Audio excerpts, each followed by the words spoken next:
23 मार्च 1931। Location था Lahore central jail का। तारीख 24 मार्च तय थी, लेकिन उस रात कुछ ऐसा होने वाला था जो ब्रिटिश साम्राज्य के इतिहास में हमेशा के लिए एक काले अध्याय की तरह दर्ज हो जाता। शाम के ठीक 7:33 पर तय समय से 11 घंटे पहले 3 नौजवानों को फांसी दे दी गई। ये कोई आम फांसी नहीं थी, ये एक डर था, एक ऐसा डर जिसने दुनिया के सबसे ताकतवर साम्राज्य को अपने ही बनाए कानूनों को तोड़ने पर मजबूर कर दिया। फांसी के बाद उन शहीदों के शव उनके परिवार वालों को नहीं सौंपे गए। रात के अंधेरे में जेल की पिछली दीवार तोड़ी गई और 3 लाशों को एक ट्रक में लादकर चुपचाप बाहर निकाला गया। मंजिल थी सतलुज नदी का किनारा हुसैनी वाला। यहाँ बिना किसी रस्म और रिवाज के मिट्टी का तेल डालकर उन शरीरों में आग लगा दी गई। अधजली लाशों को नदी में फेंक दिया गया, इस उम्मीद में कि सुबह होने से पहले हर सबूत मिटा दिया जाएगा। सवाल ये है कि वो 23 साल का कौन नौजवान था जिसकी मौत से दुनिया का सबसे ताकतवर साम्राज्य इतना डर गया था?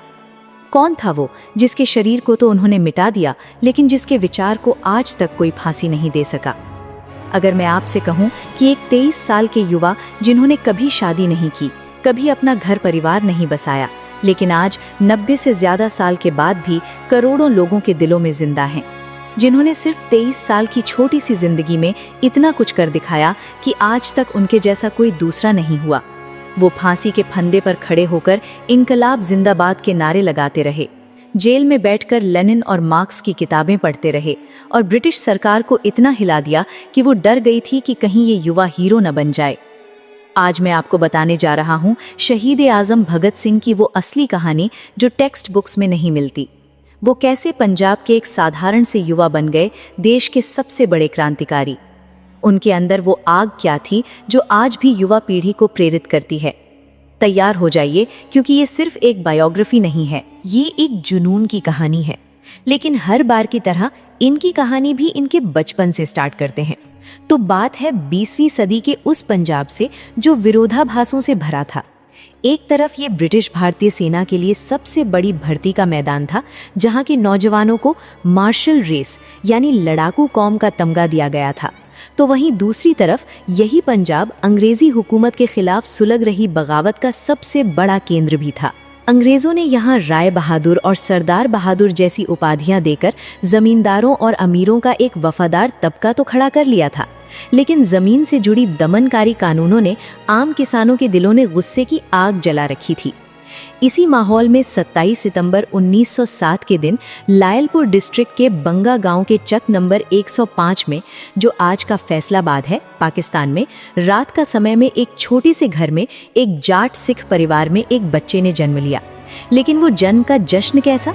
कोई पटाखे नहीं फूटे, कोई मिठाई नहीं बटी, क्योंकि उनके पिता किशन सिंह संधू और चाचा अजीत सिंह और स्वर्ण सिंह उस वक्त जेल में बंद थे। उनका अपराध क्या था? बस कैनाल कॉलोनाइजेशन बिल के खिलाफ प्रोटेस्ट करना, वो बिल जो ब्रिटिश सरकार ने किसानों की जमीन छीनने के लिए बनाया था। लेकिन 28 सितंबर को जब भगत सिंह पैदा हुए, उसके अगले दिन ही उनके पिता किशन सिंह और 2 चाचा अजीत सिंह और स्वर्ण सिंह जेल से रिहा हुए थे। मानो कि किस्मत ने पहले ही दिन तय कर दिया था कि इस बच्चे की जिंदगी का मकसद आज़ादी की लड़ाई होगी। पंजाब उस समय ब्रिटिश राज के सबसे क्रूर असर झेल रहा था। 1857 की क्रांति के बाद से ब्रिटिश पंजाबियों को सबसे ज्यादा शक की नज़र से देखते थे। उन्हें भी लगता था कि ये लोग कभी भी बगावत कर सकते हैं। भगत सिंह जी के पिता किशन सिंह एक बड़े किसान थे, लेकिन उनके अंदर आज़ादी की वो आग थी जो कभी नहीं बुझी। उनकी पूरी फैमिली क्रांतिकारी थी। उनके दादा सरदार अर्जुन सिंह, चाचा अजीत सिंह और स्वर्ण सिंह सभी ब्रिटिश के खिलाफ लड़ने वाले। वो घर जहां हर शाम आज़ादी की बातें होती, जहां ब्रिटिश की जुल्मों की कहानियां सोने से पहले की लोरियां बन गईं। वो बचपन जो क्रांति की छाया में बीता, वो भगत सिंह जी को तैयार कर रहा था एक बड़े तूफान के लिए। फिर 13 अप्रैल 1919, ये तारीख भगत सिंह जी की जिंदगी बदल देने वाली थी। बैसाखी का दिन अमृतसर के जलियांवाला बाग में हजारों निहत्थे लोग, जिनमें औरतें और बच्चे भी शामिल थे, शांति से विरोध करने के लिए इकट्ठा हुए थे। तभी ब्रिटिश जनरल रेजिनाल्ड डायर अपनी टुकड़ी के साथ वहां पहुंचा। उसने बाग से बाहर निकलने का एकमात्र रास्ता बंद कर दिया और बिना किसी चेतावनी के अपनी फौज को गोलियां चलाने का हुक्म दे दिया। 10 मिनट तक 1650 राउंड गोलियां चलती रहीं। गोलियां तब रुकी जब सैनिकों के पास वो खत्म हो गईं। सरकारी आंकड़ों के मुताबिक 369 लोग मारे गए और 1200 से ज्यादा घायल हुए, लेकिन असल संख्या कहीं ज्यादा थी। जब ये खबर 12 साल के भगत सिंह तक पहुंची तो वो स्कूल से भागकर मीलों पैदल चलकर जलियांवाला बाग पहुंचे। वहां उन्होंने जो देखा उसने उनकी आत्मा को झकझोर कर रख दिया। उन्होंने उस बाग की खून से सनी मिट्टी को एक शीशी में भरा और घर ले आए। ये सिर्फ मिट्टी नहीं थी, ये एक कसम थी। उस दिन भगत सिंह के अंदर का बच्चा मर गया और एक क्रांतिकारी ने जन्म लिया। जलियांवाला बाग ने सिर्फ लोगों की जान नहीं ली थी, उसने अंग्रेजी न्याय के विचार की भी हत्या कर दी थी। वो रात भर रोते रहे, उनके आंसू नहीं रुकते थे, क्योंकि वो सोचते थे कैसे कोई इतना क्रूर हो सकता है, हमारे लोग क्या जानवर हैं। उस घटना के बाद भगत सिंह जी पूरी तरह बदल गए। स्कूल में वो ब्रिटिश टीचर्स से बहस करते, इंग्लिश पढ़ने से मना करते। टीचर्स शिकायत करते, ये बच्चा बहुत उपद्रवी है, इसे कंट्रोल करो। लेकिन भगत सिंह जी कहाँ मानने वाले। वो घर आकर कहते, मैं अंग्रेजों की किताबें क्यों पढूं, वो हमें गुलाम बनाती हैं। वो घटना ने उनके दिल में वो आग लगा दी जो कभी नहीं बुझी। वो अब एक बच्चा नहीं थे, वो एक मिशन थे, आज़ादी का मिशन। शुरुआत में भगत सिंह महात्मा गांधी के असहयोग आंदोलन से जुड़े। 1920 में जब महात्मा गांधी ने असहयोग आंदोलन शुरू किया तो 13 साल के भगत सिंह जी घर से भागकर गांधी जी के पास पहुंच गए। सोचिए, इतना छोटा लड़का लेकिन जज्बा इतना बड़ा। गांधी जी से मिले तो बोले, बापू मैं भी इस लड़ाई में शामिल होना चाहता हूँ। गांधी जी ने उन्हें प्यार से देखा, सिर पर हाथ रखा और कहा, बेटा अहिंसा से ही हम जीत सकते हैं, हिंसा सिर्फ और हिंसा लाती है। भगत सिंह जी ने गांधी जी की बात मानी, वो आंदोलन में सक्रिय हो गए। स्कूल छोड़ दिया, विदेशी कपड़े जला दिए, चरखा चलाना सीखा। वो गांव-गांव घूमते, लोगों से कहते, उठो ब्रिटिश का बहिष्कार करो। उनका उत्साह देखकर गांधी जी भी मुस्कुराते। लेकिन 5 फरवरी 1922 को चौरी चौरा में जब प्रदर्शनकारियों ने 23 पुलिस वालों को जिंदा जला दिया तो गांधी जी ने पूरा आंदोलन ही वापस ले लिया। 15 साल के भगत सिंह जी स्तब्ध रह गए। उन्हें लगा जैसे कोई धोखा दे गया हो। वो रात अपने पिता से रोते हुए बोले, पिताजी गांधी जी ने हमें धोखा दे दिया। अंग्रेज सरकार हंस रही होगी कि देखो भारतीय कितने डरपोक हैं। उनका दिल टूट गया। वो सोचते, कितने लोग जेल गए, कितनों ने सब कुछ छोड़ा और अब सब व्यर्थ। उस घटना ने गांधी जी से उनका पूरा नाता तोड़ दिया। अब उनका दर्शन स्पष्ट हो गया, अहिंसा से अंग्रेज सरकार नहीं जाएगी, बल से जाएगी। उन्हें लगा कि आज़ादी मांगने से नहीं, छीनने से मिलेगी। ये मोहभंग उन्हें एक नए ज्यादा क्रांतिकारी रास्ते पर ले गया। उनकी आगे की पढ़ाई लाहौर के नेशनल कॉलेज में हुई, जिसे लाला लाजपत राय ने अंग्रेजी शिक्षा के विकल्प के तौर पर शुरू किया था। ये कॉलेज क्रांतिकारियों का गढ़ था और यहीं भगत सिंह के विचारों को वो जमीन मिली जहां से उन्हें परवाज भरनी थी। उनकी सबसे बड़ी प्रेरणा थे 19 साल के शहीद करतार सिंह सराभा। सराभा गदर आंदोलन के नायक थे जिन्हें 1915 में फांसी दे दी गई थी। भगत सिंह हमेशा उनकी तस्वीर अपनी जेब में रखते थे और उन्हें अपना गुरु मानते थे। गदर आंदोलन ने उन्हें सिखाया कि आज़ादी का मतलब सिर्फ अंग्रेज़ों को भगाना नहीं, बल्कि एक ऐसा म्यूजियम बनाना है जहां कोई इंसान किसी दूसरे इंसान का शोषण न कर सके। कॉलेज में उनका सबसे अच्छा दोस्त बना सुखदेव थापर। दोनों साथ में क्रांतिकारी किताबें पढ़ते, क्रोपोटकिन, बकुनिन, मार्क्स की रचनाएं। लाइब्रेरी में किताबों के लिए झगड़ा होता, पहले मैं पढ़ूंगा, नहीं पहले मैं। वो रातों को जागकर चर्चा करते, कैसे भारत आज़ाद होगा, क्या सिर्फ प्रदर्शन से। 1924 में जब हिंदुस्तान रिपब्लिकन एसोसिएशन HRA का पता चला तो भगत सिंह जी और सुखदेव बेचैन हो गए। वो गुप्त संगठन था जो सशस्त्र क्रांति में विश्वास करता था। उसके नेता थे राम प्रसाद बिस्मिल और अशफाक उल्लाह खां। मार्च 1926 में सिर्फ 18 साल की उम्र में भगत सिंह ने अपने साथियों सुखदेव और भगवती चरण बोहरा के साथ मिलकर नौजवान भारत सभा की नींव रखी। आधिकारिक तौर पर यह एक सांस्कृतिक संगठन था, लेकिन असल में ये क्रांतिकारी प्रशिक्षण केंद्र था। इसके घोषणा पत्र में लिखा था, पूर्ण स्वराज हमारा अंतिम लक्ष्य है, हिंदू मुस्लिम एकता जरूरी है, किसानों और मजदूरों को एकजुट करना होगा, उत्पीड़न के खिलाफ क्रांतिकारी तरीके उचित हैं। सभा की बैठकें फिरोज शाह कोटला मैदान में होती। युवा छात्र आते, यशपाल, भगवती चरण बोहरा, चंद्रशेखर आजाद, जो भविष्य में महान क्रांतिकारी बने। वो चर्चा करते कैसे ब्रिटिश को हराएं, क्या गांधी जी का रास्ता सही है? ब्रिटिश पुलिस को शक हो गया। ये सांस्कृतिक कार्यक्रम के नाम पर साजिश है। उन्होंने निगरानी शुरू कर दी, लेकिन सबूत नहीं मिला। भगत सिंह जी कहते, ये सभा युवाओं की आग है जो ब्रिटिश राज को जला देगी। 1926 के अंत में भगत सिंह की मुलाकात हुई चंद्रशेखर आजाद से। आजाद इस युवा से प्रभावित हुए। बोले, आपकी आंखों में कुछ अलग आग है, एचआरए में शामिल हो जाइए। एचआरए में शामिल होने के बाद भगत सिंह जी का असली क्रांतिकारी प्रशिक्षण शुरू हुआ। वो सीखते हथियारों का प्रशिक्षण, पिस्तौल चलाना, बम बनाना। वो रातों को अभ्यास करते, कैसे लक्ष्य को सटीक निशाना लगाएं। वो चर्चा करते, कैसे संदेश छिपाएं। वो पढ़ते, कैसे सिस्टम बदलें। अर्थशास्त्र में मार्क्सवाद, पूंजीवाद की आलोचना को पढ़ते। उनके विचारों का सबसे बड़ा मोड़ आया सितंबर 1928 में दिल्ली के फिरोज शाह कोटला के खंडहरों में हुई एक गुप्त बैठक में। यहाँ उत्तर भारत के सभी बड़े क्रांतिकारी इकट्ठा हुए थे। भगत सिंह के जोर देने पर पुरानी क्रांतिकारी party Hindustan Republican association HRA का नाम बदलकर Hindustan socialist Republican association HSRA कर दिया गया। नाम में सोशलिस्ट यानी समाजवादी शब्द का जुड़ना एक ऐतिहासिक घटना थी। ये इस बात का ऐलान था कि अब क्रांति का मकसद सिर्फ राजनीतिक आज़ादी नहीं, बल्कि एक ऐसी सामाजिक और आर्थिक क्रांति लाना है जो पूंजीवाद और जमींदारी का भी अंत कर दे। भगत सिंह ने अपनी कलम को भी हथियार बनाया। उन्होंने कीर्ति और वीर अर्जुन जैसे अखबारों के लिए लिखा। उन्होंने कार्ल मार्क्स, लेनिन और बाकुनिन जैसे विचारकों को गहराई से पढ़ा। जेल में रहते हुए उन्होंने अपना मशहूर लेख लिखा, मैं नास्तिक क्यों हूँ। इसमें उन्होंने तर्क दिया कि ईश्वर में विश्वास कमजोरी की निशानी है और धर्म का इस्तेमाल हमेशा शोषक वर्ग ने जनता को गुलाम बनाए रखने के लिए किया है। भगत सिंह ने आज़ादी के मायने ही बदल दिए थे। उनके लिए आज़ादी का मतलब था शोषण से आज़ादी, गरीबी से आज़ादी और अंधविश्वास से आज़ादी। देख रहे हो दोस्तों, क्या विचार थे भगत सिंह का।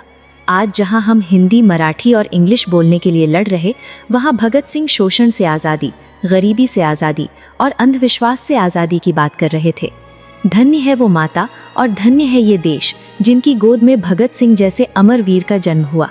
खैर, साल 1928 में ब्रिटिश सरकार ने भारत में संवैधानिक सुधारों के लिए एक कमीशन बनाया जिसका नाम था इंडियन स्टैट्यूटरी कमीशन। इसके अध्यक्ष सर जॉन साइमन थे, इसलिए इसे साइमन कमीशन के नाम से जाना गया।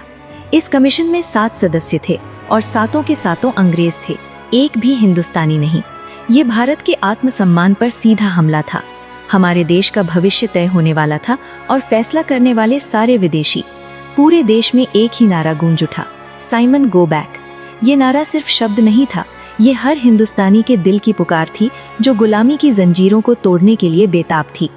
30 अक्टूबर 1928 में साइमन कमीशन लाहौर पहुंचा, पंजाब का दिल, जहां आज़ादी की आग पहले से ही सुलग रही थी। पंजाब के सबसे बड़े नेता पंजाब केसरी लाला लाजपत राय एक विशाल शांतिपूर्ण जुलूस का नेतृत्व कर रहे थे। हजारों की भीड़, हाथों में काले झंडे और जुबान पर एक ही नारा, साइमन वापस जाओ। ये वो दौर था जब हिंदुस्तान का हर कोना ब्रिटिश हुकूमत के खिलाफ एकजुट हो रहा था। लालाजी, जिन्हें पूरा पंजाब अपना पिता मानता था, उस भीड़ के सामने खड़े थे, बिना हथियार, बिना हिंसा, सिर्फ अपने हक की आवाज बुलंद करते हुए। लेकिन ब्रिटिश सरकार को ये बर्दाश्त नहीं था। लाहौर के पुलिस सुपरिटेंडेंट जेम्स स्कॉट खुद वहां मौजूद था। उसने अपनी पुलिस को बेरहमी से लाठी चार्ज का हुक्म दिया। चश्मदीदों के मुताबिक स्कॉट ने खुद आगे बढ़कर 63 साल के लाला लाजपत राय की छाती पर लाठियों से वार किए। खून से लथपथ, बुरी तरह घायल, फिर भी लालाजी ने हार नहीं मानी। उस शाम चोटों से जूझते हुए उन्होंने भीड़ को संबोधित किया। उनके शब्द इतिहास के पन्नों में अमर हो गए। मैं घोषणा करता हूं कि आज मुझ पर मारी गई चोटें भारत में ब्रिटिश शासन के ताबूत में आखिरी कील साबित होंगी। ये शब्द सिर्फ एक वाक्य नहीं थे, ये एक भविष्यवाणी थी जो सच होने वाली थी। 17 नवंबर 1928 को उन चोटों की वजह से लाला लाजपत राय ने दम तोड़ दिया। ये सिर्फ एक नेता की मौत नहीं थी, ये एक पिता समान मार्गदर्शक की हत्या थी। भगत सिंह जी और उनके साथी जो लालाजी द्वारा स्थापित नेशनल कॉलेज में पढ़े थे, उनके लिए ये एक व्यक्तिगत आघात था। लालाजी उनके गुरु, उनके प्रेरणा स्रोत थे। उनकी हत्या ने पंजाब के हर युवा के दिल में आग लगा दी। अब बदला सिर्फ एक राजनीतिक जरूरत नहीं, बल्कि एक भावनात्मक कर्तव्य बन चुका था। पंजाब के शेर की शहादत ने Hindustan socialist Republican association HSRA के युवा क्रांतिकारियों के दिलों में प्रतिशोध की ज्वाला भड़का दी। लाला लाजपत राय जी की शहादत ने HSRA को झंझोर कर रख दिया। भगत सिंह जी, शिवराम राजगुरु, सुखदेव थापर और चंद्रशेखर आजाद ने एक गुप्त बैठक में फैसला लिया, लाला जी के हत्यारे जेम्स स्कॉट को जिंदा नहीं छोड़ा जाएगा। ये फैसला सिर्फ गुस्से का नतीजा नहीं था, ये उस क्रूर व्यवस्था के खिलाफ एक जवाब था जिसने निहत्थे लोगों पर लाठियां बरसाई थीं। योजना बनाई गई, सटीक, सुनियोजित और खतरनाक। भगत सिंह, जिनके दिल में लाला जी के लिए गहरा सम्मान था, इस मिशन की कमान संभालने के लिए तैयार थे। फिर 17 दिसंबर 1928 को तारीख तय हो चुकी थी। योजना के मुताबिक जयगोपाल को पुलिस मुख्यालय के बाहर स्कॉट की पहचान करनी थी और इशारा देना था। ठंडी सर्द शाम थी, लाहौर की सड़कें शांत थीं, लेकिन क्रांतिकारियों के दिलों में तूफान मचा था। जैसे ही एक अंग्रेज अफसर अपनी मोटरसाइकिल पर बाहर निकला, जयगोपाल ने गलती से उसे स्कॉट समझकर इशारा कर दिया। वो अफसर स्कॉट नहीं बल्कि 21 साल का assistant superintendent of police John P Saunders था। इशारा मिलते ही राजगुरु ने पहली गोली चलाई, जो सडर्न्स के सिर में लगी। वो मोटरसाइकिल से गिर पड़ा। भगत सिंह जी ने आगे बढ़कर कई गोलियां चलाईं ताकि उसके बचने का कोई गुंजाइश न रहे। जब हेड कांस्टेबल चंद सिंह ने उनका पीछा करने की कोशिश की तो चंद्रशेखर आजाद ने कवर फायरिंग करके उसे भी ढेर कर दिया। ये पल इतिहास में दर्ज हो गया। ये सिर्फ एक हत्या नहीं थी, ये ब्रिटिश हुकूमत को एक जोरदार संदेश था। उसी रात HSRA ने लाहौर की दीवारों पर पोस्टर चिपका दिए। उन पोस्टरों पर लिखा था, हमें एक इंसान को मारने का अफसोस है, लेकिन ये इंसान एक क्रूर, घिनौनी और अन्यायपूर्ण व्यवस्था का हिस्सा था और उसे मारना एक जरूरत थी। आज दुनिया ने देखा है कि हिंदुस्तान के लोग मुर्दा नहीं हैं, उनका खून ठंडा नहीं हुआ है। ये शब्द न सिर्फ लाहौर बल्कि पूरे देश में गूंज उठे। इसके बाद शुरू हुआ फर्रारी का दौर। पूरा लाहौर पुलिस छावनी में तब्दील हो गया। हर गली, हर नुक्कड़ पर तलाशी, लेकिन भगत सिंह और उनके साथियों की योजना लाजवाब थी। भगत सिंह ने एक ऐसा कदम उठाया जो उनके लिए बहुत बड़ा बलिदान था। एक सिख होते हुए उन्होंने अपने केश और दाढ़ी कटवा दी ताकि पहचाने न जा सके। वे कहते, सिख धर्म में बाल कटवाना वर्जित है, लेकिन अपने देश के लिए मैं बाल तो क्या, गर्दन भी कटवा सकता हूँ। ये सिर्फ भेष बदलना नहीं था, ये उनकी धर्मनिरपेक्ष क्रांतिकारी पहचान की ओर एक निर्णायक कदम था, जहां मिशन किसी भी धार्मिक पहचान से ऊपर था। उनके भेष बदलने की नीति में दुर्गा देवी बोहरा, जिन्हें दुर्गा भाभी के नाम से जाना जाता है, उनकी पत्नी बनी। राजगुरु उनके नौकर बने और ये तीनों पुलिस की आंखों में धूल झोंककर लाहौर से निकलने में कामयाब हो गए। ये उनकी दिलेरी, सूझबूझ और उस क्रांतिकारी आंदोलन में महिलाओं की महत्वपूर्ण भूमिका का सबूत था। सॉन्डर्स की हत्या के बाद भगत सिंह जी और उनके साथी कुछ समय के लिए भूमिगत हो गए, लेकिन ब्रिटिश हुकूमत रुकी नहीं। वो क्रांतिकारियों और मजदूर आंदोलनों को कुचलने के लिए 2 और दमनकारी कानून लाने की तैयारी कर रही थी, पब्लिक सेफ्टी बिल और ट्रेड डिस्प्यूट्स बिल। इन कानूनों का मकसद था सरकार को किसी को भी बिना मुकदमे के हिरासत में लेने और हड़तालों पर पाबंदी लगाने की ताकत देना। ये कानून हिंदुस्तान की आज़ादी की हर आवाज़ को दबाने की साजिश थे।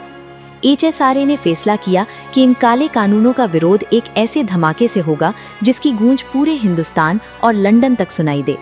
ये विचार फ्रांसीसी अराजकतावादी ऑगस्ट वेलियान से प्रेरित था, जिसने कहा था, बहरों को सुनाने के लिए धमाके की जरूरत होती है। योजना थी दिल्ली की सेंट्रल लेजिस्लेटिव असेंबली में बम फेंकने की। मकसद किसी की जान लेना नहीं, बल्कि सोई हुई हुकूमत को जगाना था। भगत सिंह जी और बटुकेश्वर दत्त इस मिशन के लिए चुने गए। फिर 8 अप्रैल 1929 इतिहास का वो दिन जब भगत सिंह जी लेजेंड बन गए। इस दिन दिल्ली की सेंट्रल लेजिस्लेटिव असेंबली में भगत सिंह और बटुकेश्वर दत्त विजिटर्स गैलरी में बैठे थे। जैसे ही ट्रेड डिस्प्यूट्स बिल को पास करने की घोषणा हुई, दोनों अपनी जगह से उठे और असेंबली के खाली हिस्से में 2 बम फेंक दिए। ये बम कम ताकत के थे और जानबूझकर ऐसी जगह फेंके गए जहां कोई बैठा ना हो। धमाकों से पूरा हॉल गूंज उठा। धुआं, अफरा तफरी और उस सब के बीच 2 बुलंद आवाजें, इंकलाब जिंदाबाद, साम्राज्यवाद का नाश हो। उन्होंने हवा में लाल रंग के पर्चे भी उछाले। उन पर्चों पर लिखा था, बहरों को सुनाने के लिए ऊंची आवाज की जरूरत होती है। हम लाला लाजपत राय की बेरहमी से की गई हत्या और इन दमनकारी कानूनों का विरोध करते हैं। व्यक्तियों को मारना आसान है, लेकिन आप विचारों को नहीं मार सकते। बड़े बड़े साम्राज्य ढह गए, लेकिन विचार जीवित रहे। इंकलाब जिंदाबाद। ये पर्चे सिर्फ कागज के टुकड़े नहीं थे, ये क्रांति का घोषणा पत्र थे। इस योजना का सबसे अहम हिस्सा अब सामने था। बम फेंकने के बाद भगत सिंह और दत्त चाहते तो आसानी से भाग सकते थे, लेकिन वो अपनी जगह पर खड़े रहे। उन्होंने खुद को गिरफ्तारी के लिए पेश कर दिया। ये एक सोची समझी रणनीति थी। वो जानते थे कि असली लड़ाई अब अदालत के कटघरे में लड़ी जाएगी। उन्होंने अपने विरोध को एक ऐसे मंच पर पहुंचा दिया था जहां से उनकी आवाज को दबाया नहीं जा सकता था। ये राजनीतिक रंगमंच का एक ऐसा शाहकार था जिसने भगत सिंह जी को एक क्रांतिकारी से एक विचार में बदल दिया। इसके बाद असेंबली बम कांड का मुकदमा शुरू हुआ। ब्रिटिश हुकूमत को लगा कि उन्होंने 2 खतरनाक अपराधियों को पकड़ लिया है, लेकिन भगत सिंह और बटुकेश्वर दत्त ने अदालत को ही क्रांति का मंच बना दिया। 6 जून 1929 को उन्होंने अदालत में एक ऐतिहासिक बयान दिया। उन्होंने कहा, क्रांति से हमारा मतलब बम और पिस्तौल का पंथ नहीं है। क्रांति से हमारा मतलब है कि वर्तमान व्यवस्था जो खुले अन्याय पर आधारित है, बदलनी चाहिए। उन्होंने साफ किया कि उनका मकसद किसी की जान लेना नहीं था, बल्कि एक ऐसी व्यवस्था पर हमला करना था जो करोड़ों हिंदुस्तानियों का खून चूस रही थी। अदालत ने उन्हें हत्या के प्रयास का दोषी पाया और आजीवन कारावास की सजा सुनाई। गिरफ्तारी के बाद भगत सिंह जी रातों रात राष्ट्रीय नायक बन गए। अखबारों में सुर्खियां, युवा क्रांतिकारी ने विधानसभा में बम फेंका, भगत सिंह नन्हा साहसी हीरो या आतंकवादी, भारत में बहस, ब्रिटिश सरकार घबरा गई, गृह सचिव ने आपात बैठक बुलाई, ये युवा खतरनाक है, हीरो न बन जाए। लेकिन उनका डर सच निकला। कॉलेजों में छात्र प्रदर्शन हुए, भगत सिंह को रिहा करो, क्रांति जिंदाबाद, ब्रिटिश राज का नाश हो, ऐसे देश में प्रदर्शन होने लगे। खैर, सजा के बाद भगत सिंह जी को मियांवाली जेल और दत्त को लाहौर जेल भेज दिया गया। वहां उन्होंने देखा कि भारतीय राजनीतिक कैदियों के साथ जानवरों से भी बदतर सलूक किया जाता था, जबकि अंग्रेज कैदियों को सारी सुविधाएं मिलती थीं। गंदी कोठरियां, खराब खाना, किताबों की कमी और जेलरों की गालियां। इस भेदभाव के खिलाफ भगत सिंह जी और उनके साथियों ने जेल के अंदर एक और जंग छेड़ दी, भूख हड़ताल। उनकी मांगे साफ थीं, हमें राजनीतिक कैदी माना जाए, साफ सुथरा खाना दिया जाए और पढ़ने लिखने के लिए किताबें और अखबार दिए जाएं। ये भूख हड़ताल इतिहास की सबसे लंबी और सबसे तकलीफदेह हड़तालों में से एक थी। जेल अधिकारियों ने कैदियों को तोड़ने की हर कोशिश की। पानी के मटकों में दूध भर दिया गया, जबरदस्ती खाना खिलाने के लिए क्रूर तरीके अपनाए गए। इसी जबरदस्ती के दौरान एक क्रांतिकारी जतिंद्रनाथ दास के फेफड़ों में खाना चला गया, जिससे उन्हें असहनीय पीड़ा हुई। लेकिन जतिन दास ने हार नहीं मानी। 63 दिनों की भूख हड़ताल के बाद 13 सितंबर 1919 को 24 साल के जतिन दास शहीद हो गए। उनकी शहादत ने पूरे देश में भूचाल ला दिया। जब उनका पार्थिव शरीर ट्रेन से लाहौर से कलकत्ता ले जाया जा रहा था, तो हर स्टेशन पर हजारों की भीड़ उनके अंतिम दर्शन के लिए उमड़ पड़ी। जतिन दास की इस अहिंसक शहादत ने ब्रिटिश हुकूमत की नींव को किसी भी बम से ज्यादा हिलाकर रख दिया। इस भूख हड़ताल ने क्रांतिकारियों को नैतिक रूप से उस ऊंचाई पर पहुंचा दिया जहां से वो अब सिर्फ हिंसक नहीं, बल्कि अपने हक के लिए लड़ने वाले नायक बन गए। जतिन दास की शहादत से मिली सहानुभूति और भगत सिंह जी की बढ़ती लोकप्रियता से ब्रिटिश हुकूमत घबरा गई। असेंबली बम कांड की जांच के दौरान पुलिस को HSRA की बम बनाने की फैक्ट्रियों का पता चल गया था और कुछ क्रांतिकारी सरकारी गवाह बन गए थे। इसी के आधार पर भगत सिंह जी, सुखदेव थापर और शिवराम राजगुरु पर जॉन पी सॉन्डर्स की हत्या का मुकदमा चलाया गया, जिसे लाहौर षड्यंत्र केस के नाम से जाना जाता है। ये मुकदमा न्याय का मजाक था। जब क्रांतिकारियों के निडर रवैया से मुकदमा धीरे चलने लगा, तो वायसराय लॉर्ड इरविन ने एक विशेष अध्यादेश जारी करके एक स्पेशल ट्रिब्यूनल बनाया। इस ट्रिब्यूनल के फैसले के खिलाफ कोई अपील नहीं हो सकती थी। ये साफ था कि फैसला पहले ही लिखा जा चुका था। लेकिन भगत सिंह जी मौत को सामने देखकर भी नहीं डरे। उन्होंने जेल को एक विश्वविद्यालय में बदल दिया। वो लगातार पढ़ते और लिखते रहे। उनकी जेल डायरी और लेख, खासकर मैं नास्तिक क्यों हूँ, उनके बौद्धिक दर्शन का सबूत है। इस लेख में उन्होंने लिखा कि मुश्किल समय में ईश्वर में विश्वास एक सहारा बन सकता है, लेकिन वो किसी सहारे के बिना सिर्फ अपने विचारों और मानवता के प्रति प्रतिबद्धता के दम पर फांसी के तख्ते पर चढ़ना चाहते हैं। फिर 7 अक्टूबर 1930 को ट्रिब्यूनल ने अपना फैसला सुनाया। भगत सिंह जी, सुखदेव और राजगुरु को फांसी की सजा। इस फैसले ने पूरे देश में हलचल मचा दी। ये वो दौर था जब महात्मा गांधी और वायसराय इरविन के बीच गांधी इरविन पैक्ट पर बातचीत चल रही थी।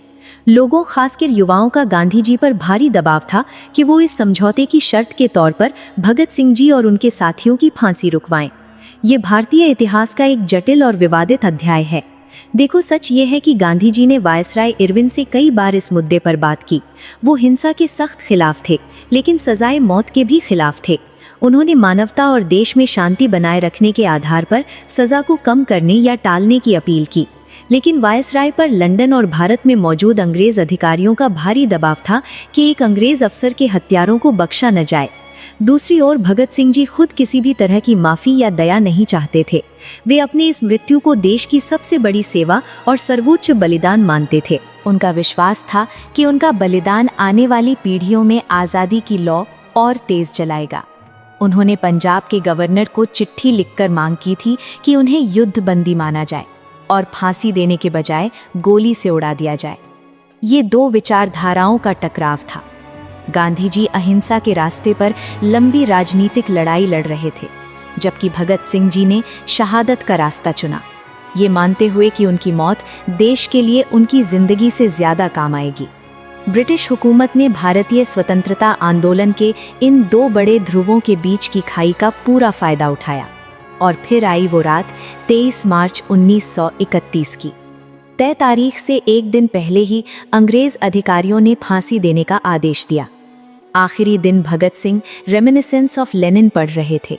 बुलाए गए तो मुस्कुराकर बोले, रुकिए, ये अध्याय पूरा कर लूं।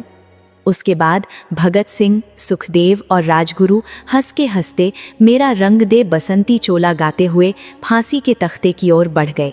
उनके होठों पर एक ही नारा था, इनकलाब जिंदाबाद। ब्रिटिश हुकूमत ने उनके शरीर को खत्म कर दिया, लेकिन उनके विचार, उनकी विरासत को अमर कर दिया। भगत सिंह जी सिर्फ एक शहीद नहीं थे, वो एक दूरदर्शी थे। वो सिर्फ देश के लिए मरे नहीं, बल्कि उन्होंने एक ऐसे हिंदुस्तान का सपना देखा था जो धर्मनिरपेक्ष हो, समाजवादी हो और जहां इंसान द्वारा इंसान का शोषण हमेशा के लिए खत्म हो जाए। उन्होंने अपनी पीढ़ी के युवाओं में बिजली भर दी। इनकलाब जिंदाबाद के नारे को आज़ादी की लड़ाई का सबसे बुलंद नारा बना दिया। उनकी विरासत सिर्फ देशभक्ति की नहीं है, बल्कि तर्क, विवेक और सामाजिक न्याय के प्रति अटूट प्रतिबद्धता की भी है।